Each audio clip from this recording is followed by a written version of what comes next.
Азыр эле Чемпиондор лигасынын финалы өттү. Саат түнкү 1:30. Былтыркы финалга караганда алда канча кызыктуу болду. Ну, опасный моменттер болотты да. Эң начар оюн көрсөткөн оюнчуну. Карабайлы караганда жок, катуу эле тепти да. Бирок 0 сейф менен Чемпиондор лигасын утуп койду да. Лантер эле. Жакта кел. Редкость го негизи. Эки чемпион ойногон. Чабуулдагы оюнчуларын көрсөң эле жүрөгүң зыптырт деп кетет. Бир аз жөн эле переоценка кылып койгонда, анан бир ударда аябай кооптуу болду. Бир эле өтө чоң минусу бар. Бавария укмуш жакшы баштаган. Достор, биз менен болуңуздар, катталып кеткиле, лайк, комментарий басып койгула. Достор, ассалому алейкум. Бул спорт хаб долбоору. Азыр эле Чемпиондор лигасынын финалы өттү. Жана биздин студияда бүгүн Чемпиондор лигасынын финалын сүйлөшөбүз. Студияда бизде Кубан Жумамединов, биздин КТР спорт каналынын алып баруучусу, ошондой эле Актан Рыскелдиев, Аскат Осмонов. Жигиттер, булар футболду жакшы билишет. Эми биринчиден ПСЖ 20-жылдардын экинчи бөлүгүнүн эң мыкты командасы десек болобу бүгүн? Ооба. Эң мыкты команда уже 2 жыл болду окшойт. Типа второй раз уже подряд, мне кажется, самая лучшая команда. И можно сказать вообще смело, потому что они забрали, мне кажется, все кубки, кроме одной, и показывают лучшую игру. Я согласен, то, что это лучший клуб в данный момент. Актамеке. Жок. Эми ПСЖдин утса болот, аны былтыр Челси көрсөтпөдү эле. Негизи финал тууралуу кыскача мындай азыр эле оюн бүткөн.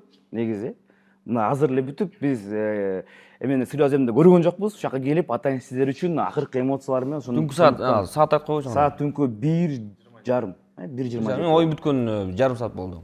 Ошондуктан бизди түшүнүп коюңуздар деп коебуз. Аскатбек, эми Актан мырза уктабай бир суткадан бери бизге атайын келди. Сизге ыраазычылык билдиребиз. Эч нерсе эмес, баары жакшы. Арсенал утса болмок бирок. Негизи сизди Реалдын көрөрман катары билчүбүз. Бүгүн Арсеналга өтө көрөрмандык кылдыңар. Негизи эле мындай финал өзү жактыбы? Финал мындай көрүнүктүү болдубу? Менин оюмча, мага биринчи таймдан кийин өтө кызыксыз болуп баштаган да оюнчу негизи эле.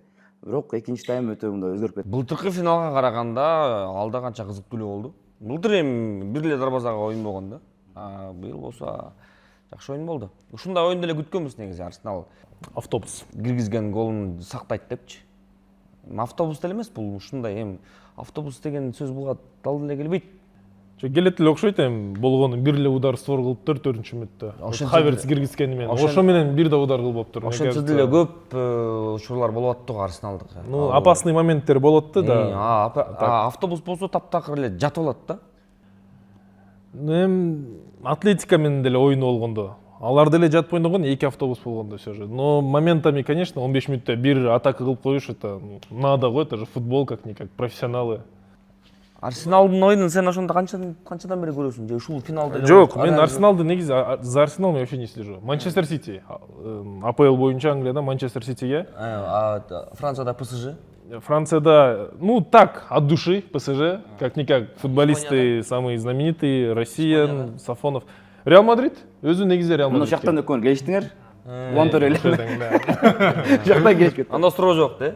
Куба, сага жактыбы? Эми негизи күтүлгөн эле финалда. Кандай гана чоң турнир болбосун, эми 2020 Катарда албаганда финалдар ушундай эле скучный болот да.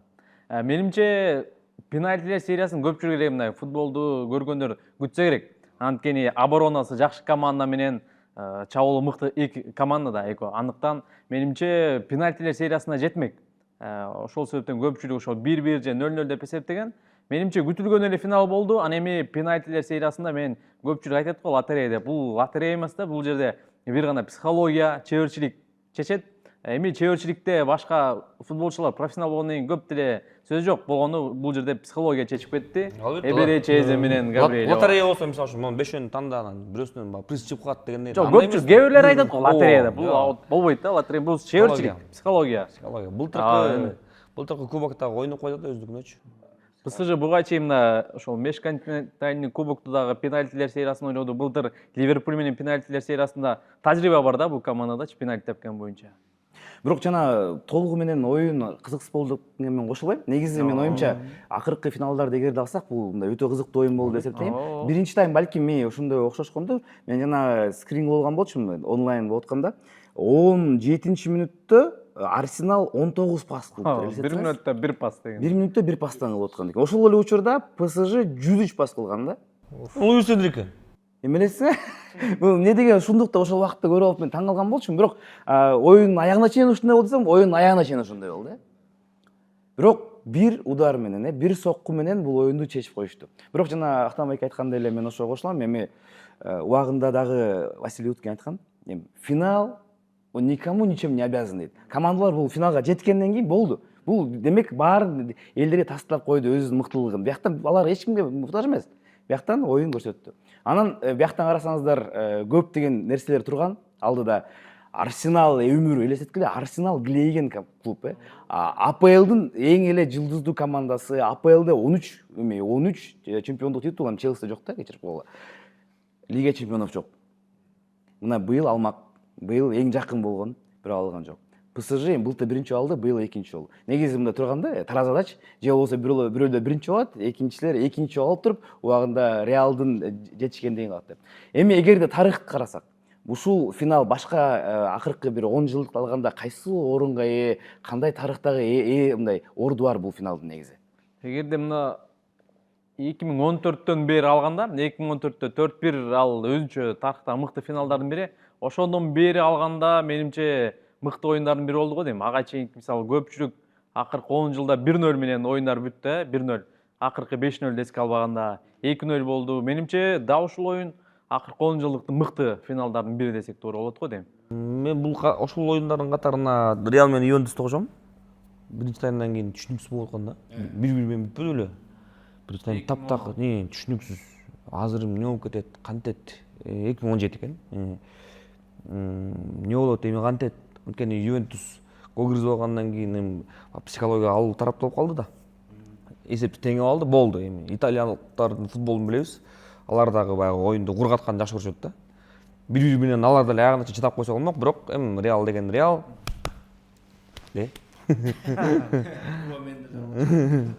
Тиякты деди. Испанияда. Кечирип койгула, Негизи я тоже соглашусь. Один из лучших, наверное, финалов болду, негизи эле, потому что, во-первых, эки чемпион. И Англияда чемпион, ПСЖ, Францияда ПСЖ чемпион, негизи мындай редкость го негизи. Эки чемпион ойногон. Же бирөө каким-то боком кирип кетет, но бирөө чемпион болот да ушундай. Но эки чемпион болду, абдан кызыктуу болду негизи. Как-то 20% имел, да, болел за Арсенал, потому что как-никак они первый кубок, это история болду, АПЛдын кубогун алганда. Я тоже прям смотрел, как будто фильм смотрел. Это было очень классно. И как-то хотелось им вообще Лига чемпионов-то добить, чтобы у них вообще 2 кубка и прям Артета, чтобы в историю попал. Но он уже в историю, он уже легенда, по сути, Арсенала, можно сказать. Но было зрелищно. Особенно до пенальти это. Артета келгенден баштап эле Арсеналдын оюну ушундай болуп калды, чынын айтканда. Ачыгын айтканда. Бул жыйынтыкты самап элечи. Эң башкысы утсак болду да, эң башкысы. Мына быйыл байкасаңар бир да жолу Чемпиондор Лигасында утулган жок. Же тең чыгып атты, же утуп атты, же тең чыгып атты, утуп атты. Финалда дагы утулган жок. Демек бул дагы өзүнчө рекорд да негизичи. Бир турнирде эч кандай утулуш деген болгон жок. Ушуга Артетага кол чаап койсок болот, азаматсың, баарын акылдуулук менен кылды бүт баарын. Эми болгону финалда баягы мастерлер жеңип чечип койду албетте. Кубан айткандай психология жеңип койду. Артетага чейин Арсенал Венгердин учурунда Барселонанын мындай кандай десем, эгизи болчу да. Чабуулга басым жасаган, тики-таканын экинчи варианты деген сыяктуу. Ошол учурда мен Арсеналды жакшы көрчүмүн да, ошол учурда. Анан ошонун күсү менен эле келтат азырчы. Ошол учурда жакшы көрүп калган Арсенал менен эле акырындан келтат. Бирок ал учурда чабуулда ойноп, бирок 8-1 финалда Баварияга утуп кала берчү. Баварияга же Барселонага, кыскасы айым аны эмнестеттиң де. Бирок мына тагдырдын тамашасы буга чейин мына акыркы убакытта мына Арсенал быйылкы сезон бир дагы пенальтини өз дарбазасына алып келген жок деп жатат. Бирок мына финалда эң маанилүү учурда пенальти алып келип калды да. Анан пенальтиден утулуп калды андан дагы. Стандарттардан эң мыкты болгон, бирок стандарттардан аки бурчтамалардан 11-3. 11-3. ПСЖ 11-3кө бурчтамалардан алып койду. Статистикадан калсак, толугу менен алды. XG-ден Арсеналда 0-4, ПСЖда 1-7. эме элестеңиздер, эми чын айтканда статистика менен алганда толугу менен Энрике бүгүн Артетаны Жок, оюндун алдында эле түшүнүктүү болчу. ПСЖны эми билебиз да, ПСЖ кандай күчтүү экенин, Бавария менен боюн жарым финалдарды көрдүк дегендей. ПСЖнын курамын карасаң эле, жанагы чабуулдагы оюнчуларын көрсөң эле жүрөгүң зырт-зырт деп кетет да. Ох, булар эмне болсо бир катуу. Эми былтыркы финал баягы үлгү да. Ошондуктан ПСЖ утат, бирок Арсенал деген көрмөн болчумун да. эгерде мындай командалык оюн болгону менен бирок арасында оюнчулар бар да, оюнчуларды токтосок, эгерде мындай эң начар оюн көрсөткөн оюнчуну кимди айта аласыңар? Өзүңөр оюңар боюнча ошодон көбүрөөк күткөнбүз, бирок тилекке каршы деп. Мен Сака десек болот. Сака, наверное. Саканын статистикасы бар экен мынакей. Саканы чыкты. 0 0 гол, ассист, 0 навес, бир да отбор жок, бир да дриблинг жок, бир да перехват жок, бир да пас жок. Арсеналдын көрөрмандары, анан Англиянын көрөрмандары Букая Саканы жылдыз катары эсептеп өтөт го, бирок менче ошол бир аз жөн эле переоценка кылып койгонда, мисалы Сакан быйылкы сезону же жакшы сезонун алып барганда, ал Салахтын жаман быйылкы сезонуна жетпей жада калсачы, ошол Сакан эмнеге ашыкча мактап өрөт түшүнбөйм да. Ачык айткандачы. Сакан чүкө да болчу. Жөн эле катардагы чүкө да. Жөн эле Сакага боло каласың да. Демек Арсеналдан биз баарыбыз бир ой менен эле Саканы. Анан Виктор Джокерович айтып коюш керек, менче. Чыккандан кийин эч кандай пайда чыккан жок.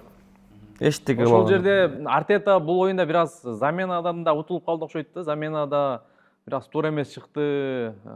Ага караганда Эзе чыгып кичине Субименди, Эзе дегендерди бир аз эртерээк чыгарыш керек болчу дегеним го. Бул гол өткөзгөндөн кийин дароо чыгаруу ийди, мындай паника сыяктуу болуп кеткендей болду да. Тажрыйба жетпей.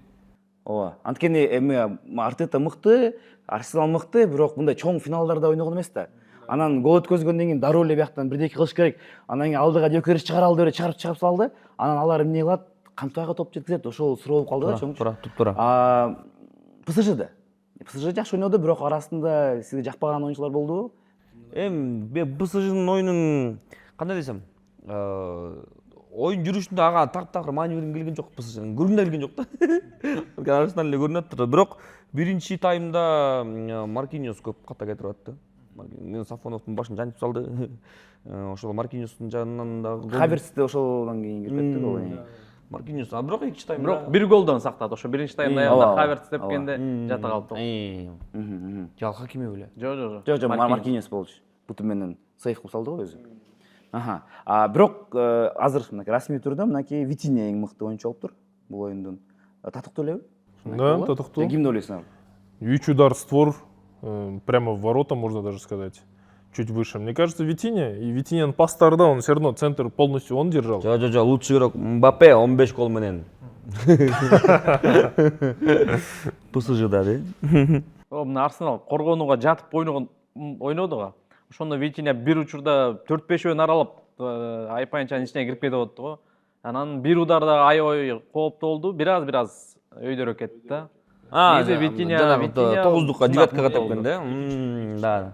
Витинянын мыкты деп эсептейт. Витиня негизи эле мыкты. Былтыр да мыкты болчу, мисалы үчүн. Быйыл тастап койду деп десек болот. Витиня. Дуэ деле, мне кажется, один из лучших нападающих болду. Дембеле таптакыр эле жок, кечирип койгула Дембеле. Не, Дембеле еще. Ударлары вообще окшошкон жок. Маркиньос менен Сакага Дембелени кошуп кал. Да, Дембеле. Ну, Дембеледе травма болчу да. Ал эмес, шылтоо эмес. Менимче ал шылтоо эмес. Алтын топ нээси. Жаракат алса анда чыкпай эле койбойду. Алтын топ нээсинен көптү, баары көптү күтөсүң да. Бул алтын топ мисалы үчүн башка алтын топ нээлери тастыктап эле жүргөн да. Мыктылыгын. Хвича жок болду биринчи тайм. Хвича таптакыр көрүнгөн жок. Көрүнгөн жок. Анан экинчи тайм ойноп баштады. Анан баягы 2 атака кылды. Анан баягы бутун сыйрып алды, андан кийин. Ошо Хвичанын жана Маскара деген жакшы эле тосуп койду, бирок пенальтиден бир аз ката кетирип алды да. Ага чейин жакшы тосуп аткан. Арсеналдан Кай Хаверц да белгилеп коет, бир мүмкүнчүлүк, бир гол.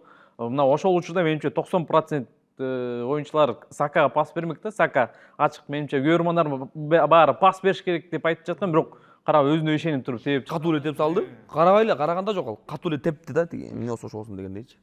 Эми Хаверц Чемпиондор лигасы финалында киргизип көргөн, негизичи билет, жалгыз голдорду безген билет. Ошондуктан эми Хаверц өзүнө ишенди да.